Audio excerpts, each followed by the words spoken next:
वो चीज़ें अगर आप समझ लेते हो तो जो क्वेश्चन है वो आप आराम से कर पाओगे। सबसे बड़ी प्रॉब्लम आती है आपके टेंस के अंदर, बहुत से लोगों को ऐसी दिक्कत रहती है बच्चों के कि सिंगुलर हेल्पिंग वर्ब कौन सी है और प्लूरल कौन सी है। जिनको याद है बहुत अच्छी बात है, मैं एक तरीका आपको बताऊंगा जिसमें आपको कभी भी लाइफ में आप उसको नहीं भूल पाओगे कि सिंगुलर कौन सी है और प्लूरल कौन सी है।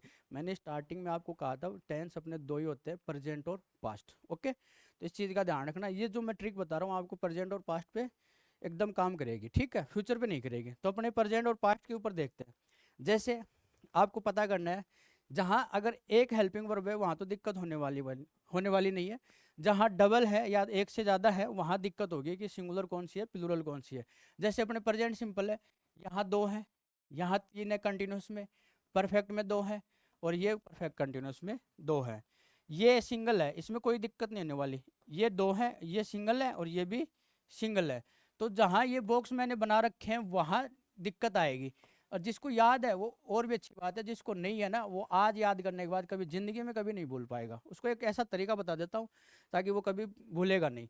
तो मैं थोड़ा सा यहाँ बताता हूँ आपको कि कैसे इसको याद करना है, कैसे इसको तरीके से समझना है। देखो, जब भी आपको कोई भी पूछे, आपको क्लियर करना है कि सिंगुलर कौन सी है और प्लूरल कौन सी है, तो आप एक याद कर लो सिंगुलर वाली। कौन सी याद कर लो? सिंगुलर वाली। तो सिंगुलर की स्पेलिंग क्या आती है? सिंगुलर, यही आती है। सिंगुलर आती है कि नहीं आती? इसका स्टार्टिंग लेटर कौन सा है? एस। क्या है? एस। सिंगुलर निकालनी है, सिंगुलर की मीनिंग देखो, उसका जो स्टार्टिंग लेटर है वो कौन सा है? एस है। तो इस जो भी हेल्पिंग वर्ब, जो भी मैन वर्ब, पहले यहाँ मैं हेल्पिंग वर्ब का बता रहा हूँ फिर मैन वर्ब का। यानी कि ऐसे मान लो जो वर्ब होती है वो वर्ब उसमें दो आती है, एक आती है हेल्पिंग वर्ब और एक आती है मैन वर्ब, ठीक है। तो ये वर्ब के ऊपर काम करेगा, यानी कि इसमें हेल्पिंग वर्ब का भी पता कर लोगे आप सिंगुलर प्लूरल का, और मैन वर्ब का भी पता कर लोगे सिंगुलर प्लूरल का, ठीक है।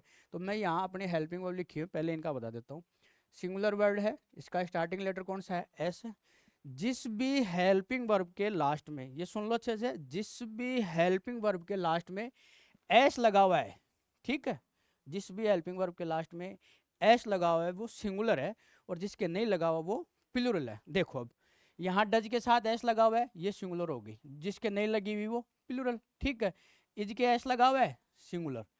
आर के नहीं लगा, पी। और ये आई, ये फिक्स है, एम तो आई के साथ फिक्स है, ठीक है। ऐसे ही हैज है, में देखो एस लगा हुआ है हैज के, ये इधर सिंगुलर हो गया और ये इधर हो गया प्लूरल हो गया। ऐसे ही इसके लगा हुआ है एस, ये हैज बीन होता है, ऐसे ही हैव बीन होता है, ठीक है। तो अपने को ये बीन जो है वो एडिशनल ऐड होता है, ठीक है। जो मेन जो हेल्पिंग वर्ब है वो हैज हैव है, ठीक है। तो हैज के अंदर एस लगा हुआ है लास्ट में, और सिंगुलर में स्टार्टिंग लेटर एस है। और मैंने यही कहा था जिस